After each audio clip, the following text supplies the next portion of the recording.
लोहड़ी की शाम थी। पूरा पंजाब उत्सव में डूबा था, लेकिन सरहद के पास स्थित कालासाया गांव में हवा में कुछ ज्यादा ही ठंड थी। करण सालों बाद अपनी पुश्तैनी हवेली लौटा था। आंगन में लोहड़ी की आग जलाने की तैयारी चल रही थी। करण, याद रखना बेटा, आज की रात गन्ने के खेतों की तरफ आंख उठाकर भी मत देखना। आज धुंध वाली माई अपनी बलि मांगने निकलती है। दादी आप भी ना, ये सब पुरानी बात है। अब हम 2026 में जी रहे हैं। कोई माई वाई नहीं होती, ये सब बच्चों को डराने के तरीके हैं। भाई मजाक मत उड़ा। पिछले साल लोहड़ी की रात को लखविंदर का लड़का लापता हो गया था। आज तक उसका सिर्फ साफा मिला, वो भी उन गन्ने के खेतों के बीच। जैसे ही सूरज ढला, आंगन में बड़ी सी लोहड़ी जलाई गई। सुंदर मुंदरिये गा रहे थे, तिल और रेवड़ियां आग में डाली जा रही थीं, लेकिन तभी अचानक हवा का एक ऐसा झोंका आया जिसने जलती हुई आग को लगभग बुझा ही दिया। करण भाई, वो देखो, खेतों के किनारे पर कोई खड़ा है। करण ने मुड़कर देखा। हवेली के ठीक पीछे फैले मीलों लंबे गन्ने के खेतों की बाउंड्री पर एक लंबी काली आकृति खड़ी थी। वो स्थिर थी, लेकिन उसकी ऊंचाई किसी सामान्य इंसान से कहीं ज्यादा थी। शायद कोई मजदूर होगा। बीर, टॉर्च ला तो जरा। नहीं करण, बाहर मत जाना। देख, आग का रंग नीला हो गया है। बीर सही कह रहा था। लोहड़ी की पवित्र अग्नि अब नारंगी नहीं बल्कि एक अजीब सी नीली लौ में बदल चुकी थी। दादी जानकी ने हाथ में गंगा जल लिया और मंत्र बुदबुदाने लगी। तभी एक सिसकी सुनाई दी। यह आवाज करण के छोटे भाई सनी की थी, जो शाम से ही कहीं गायब था। आवाज गन्ने के खेतों के बीच से आ रही थी। करण ने बिना सोचे समझे टॉर्च उठाई और खेतों की तरफ भाग पड़ा। नहीं करण, वो सनी नहीं है, वो आवाजों का जाल है। लेकिन करण अंदर जा चुका था। खेतों के अंदर सन्नाटा इतना गहरा था कि करण को अपनी ही धड़कन सुनाई दे रही थी। अचानक टॉर्च की रोशनी एक जगह थमी। वहां सनी खड़ा था, लेकिन उसकी पीठ करण की तरफ थी। सनी, तू यहाँ क्या कर रहा है? घर चल, दादी परेशान है। जैसे ही सनी मुड़ा, करण के हाथ से टॉर्च गिर गई। वो सनी नहीं था, सिर्फ एक बड़ा सा मुंह जिससे गाढ़ा काला खून टपक रहा था। लोहड़ी की पहली रेवड़ी मुझे मिल गई। वो आकृति तेजी से करण की तरफ बढ़ी। करण पीछे मुड़ा और पागलों की तरह भागने लगा। उसे महसूस हो रहा था कि गन्ने के पौधे खुद ब खुद उसका रास्ता रोक रहे हैं। पीछे से एक भयानक हंसी गूंजी, जो किसी इंसान की नहीं हो सकती थी। तू जितना भागेगा, मिट्टी उतना ही तुझे जकड़ेगी। करण ने देखा कि जमीन दलदल की तरह उसे खींच रही थी। तभी अचानक एक जलती हुई लकड़ी खेतों के बीच आकर गिरी। करण, आग की तरफ आ, ये रोशनी से डरती है। दादी जानकी पीछे से चिल्लाई। आग में तिल और सरसों डालो, इसकी गंध इसे वापस पाताल में भेज देगी। करण और बीर खेत से बाहर तो आ गए थे, लेकिन जो उन्होंने पीछे छोड़ा था वो अभी खत्म नहीं हुआ था। असली दहशत तो अब शुरू होने वाली थी। जैसे ही करण, बीर और गांव वाले हवेली के भीतर पहुंचे, उन्होंने भारी लकड़ी का दरवाजा बंद कर दिया।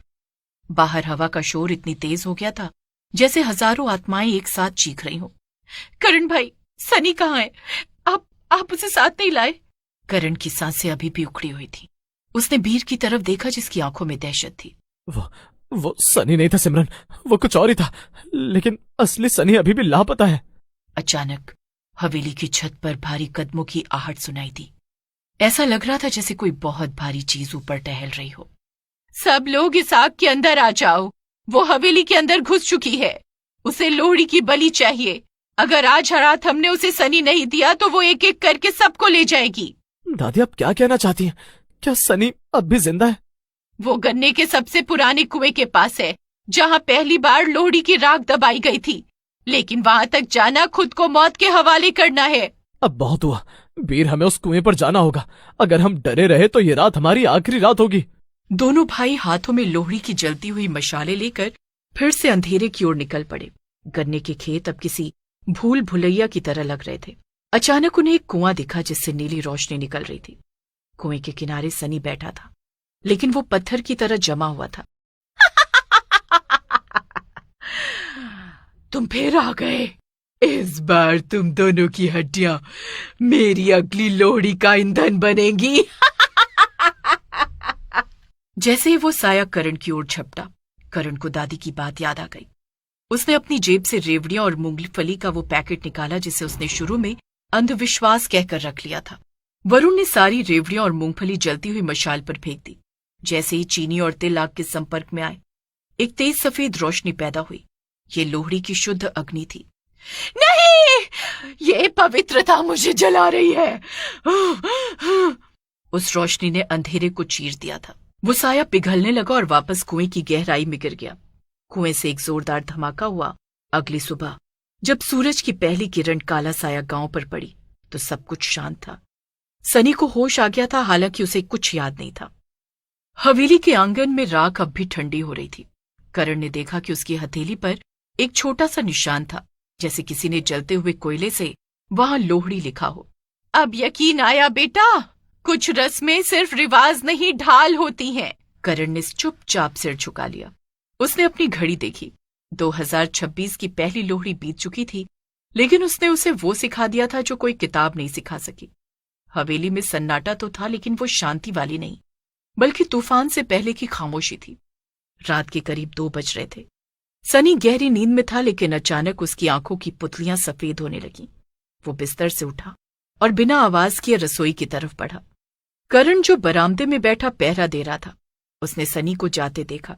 सनी, इतनी रात को कहाँ जा रहा है? पानी चाहिए। सनी नहीं रुका। वो सीधे रसोई के उस कोने में गया जहां पुरानी अनाज की बोरियां रखी थीं। जैसे ही करण ने सनी का कंधा पकड़ा, सनी ने पीछे मुड़कर देखा। उसकी आंखों में सनी नहीं बल्कि वही कुएं वाली काली आकृति की झलक थी। कुआं तो भर दिया, लेकिन जो मिट्टी में दबा था उसे कैसे रोकोगे? तभी वहां दादी जानकी लालटेन लेकर पहुंची। उनके चेहरे पर हवाइयां उड़ रही थीं। उन्होंने देखा कि सनी ने जमीन से एक पुरानी सड़ी हुई पोटली निकाल ली थी। करण, उससे वो पोटली छीन ले। वो इस हवेली के पूर्वजों का वो पाप है जिसे 100 साल पहले दबाया गया था। इस गांव को खुशहाल बनाने के लिए 100 साल पहले लोहड़ी के दिन एक अग्नि बलि दी गई थी। वो आत्मा शांत नहीं हुई थी, वो बस कैद थी। आज उस कुएं के बंद होते ही उसे रहने के लिए नया ठिकाना चाहिए था, और वो ठिकाना ये हवेली है। अचानक पूरी हवेली थरथराने लगी। दीवारों से काला धुआं निकलने लगा। हवेली के आंगन में बुझी हुई लोहड़ी की राख अपने आप हवा में उड़ने लगी और एक बवंडर बन गई। बीर और सिमरन भी जाग चुके थे और दहशत में कोने में दुबक गए। मुझे मुक्त करो या फिर इस हवेली को राख बनते देखो। दादी, इसे रोकने का कोई तो रास्ता होगा। सिर्फ एक ही रास्ता है करण। इस पोटली को उस आग में डालना होगा जो सच्चे पश्चाताप से जलाई गई हो, और आज की रात की आग तो डर से जलाई गई थी। करण ने फुर्ती से पोटली झपटी। पोटली छूते ही उसे ऐसा महसूस हुआ जैसे हजारों बर्फीली सुइयां उसके हाथों में चुभ रही हों। वो भागा और आंगन की उस जगह पहुंचा जहां मुख्य लोहड़ी जलाई गई थी। वहां अभी भी कुछ कोयले दहक रहे थे। मैं मानता हूं कि मैंने पूर्वजों की बातों का मजाक उड़ाया। मैं मानता हूं कि हमने जमीन के दर्द को नहीं समझा। अगर ये आग मेरी ईमानदारी से जलती है तो अभी जल उठे। उसके बलिदान और पश्चाताप ने काम किया। बुझी हुई राख से अचानक एक विशाल सुनहरी लौ ऊपर उठी। करण ने वो पोटली उस पवित्र अग्नि में फेंक दी। जैसे ही पोटली जली, एक रूह कपा देने वाली चीख पूरे गांव में गूंज उठी। सनी का शरीर जमीन पर गिर पड़ा और वो सामान्य हो गया। हवेली के कोनों से काला धुआं गायब होने लगा। वो काली आकृति उस आग में जलकर राख हो गई। सूरज निकला। इस बार हवा में वो भारीपन नहीं था।